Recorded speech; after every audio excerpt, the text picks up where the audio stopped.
Bavandimwe bakristu ba paruwasi ya Bufunzi ndetse n'abanyamutima ba paruwasi ya Nyakabuye, dukereye kunyura mu muryango w'impuhwe z'Imana. Duteraniye hano kugira ngo duhimbaze muri uyu mwaka wa Yubile Imana y'impuhwe z'Imana binyuze mu kwambukiranya uyu muryango mutagatifu. Tuzanye kandi mu mitima yacu abakristu bose ba paruwasi, tuzirikana neza ko twese dukeneye izo mpuhwe kugira ngo tubashe no kubaho no gukomera mu rukundo rw'Imana. Bityo rero tuzirikane bucece kuri uyu muhango mutagatifu tugiye gukorerwaho, bityo tuzirikana impuhwe z'Imana kandi twiyambaza Nyagasani koko batugirire impuhwe, bityo aduhe iby'ingenzi zikwiranye n'urugendo rutagatifu.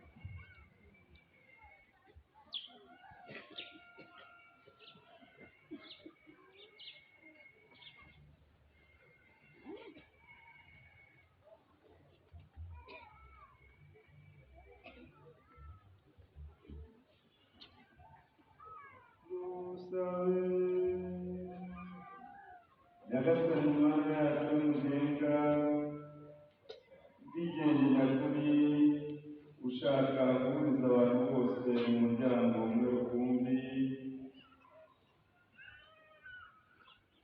umuryango umwe rukumbi utarangwa ubucakara bw'icyaha, duhe twese abana bawe kwigiramo impuhwe n'imbabazi, kiliziya yawe gukura mu bwigenge no mu mahoro, bibera abantu bose akagano ry'umukiro, kandi yishurire bose ibura ry'urukundo rwawe rwa Kristu umwami wacu.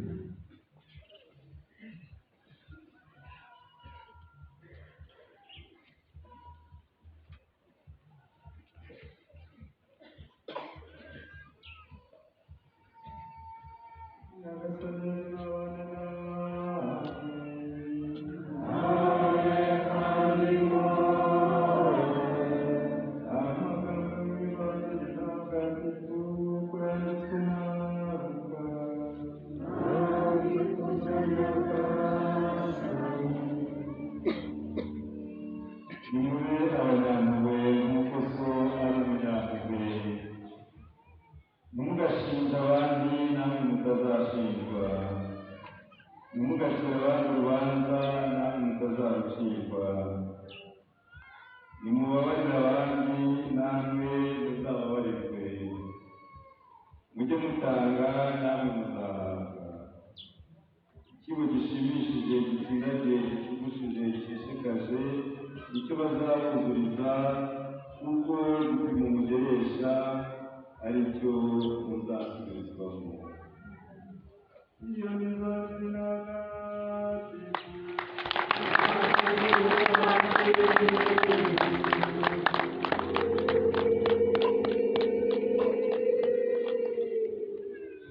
abakristu bavandimwe,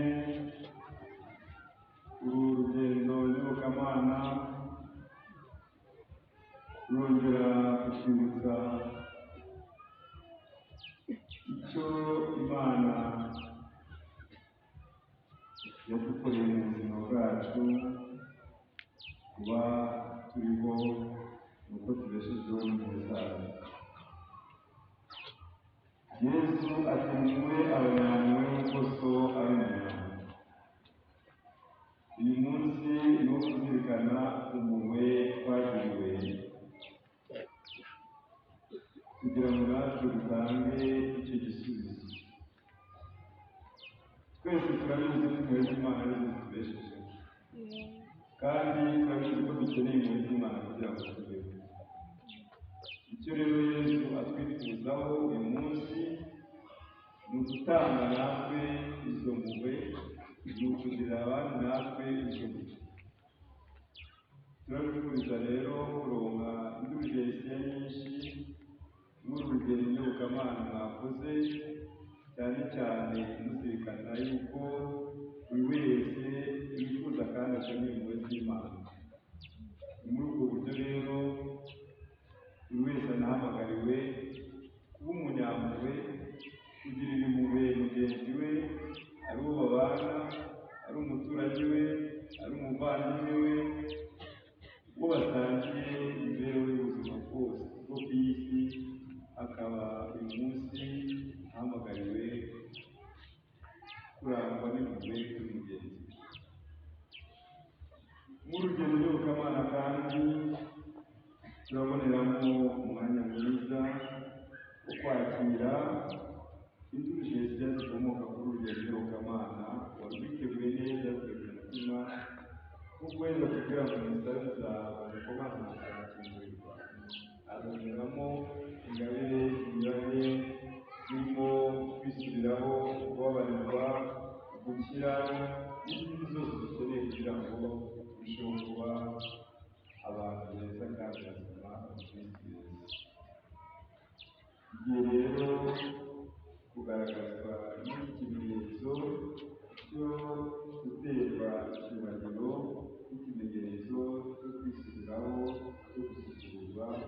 Ubwo rero uterwa amazi y'umugisha, usukure inyuma, ushaka usukure imbere mu nzu umaze kugurwa, cyangwa umaze kugurwa imbabazi y'Imana.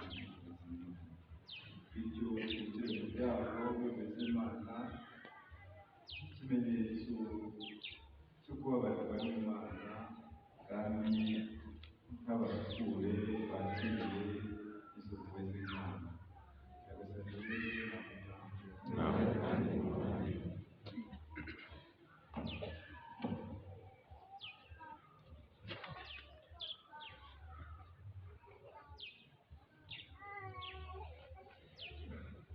Tugiye gukomezaho rero umuhango wo gutanga ibyago by'izina abakristu muri ibyo muryango uko bisanzwe.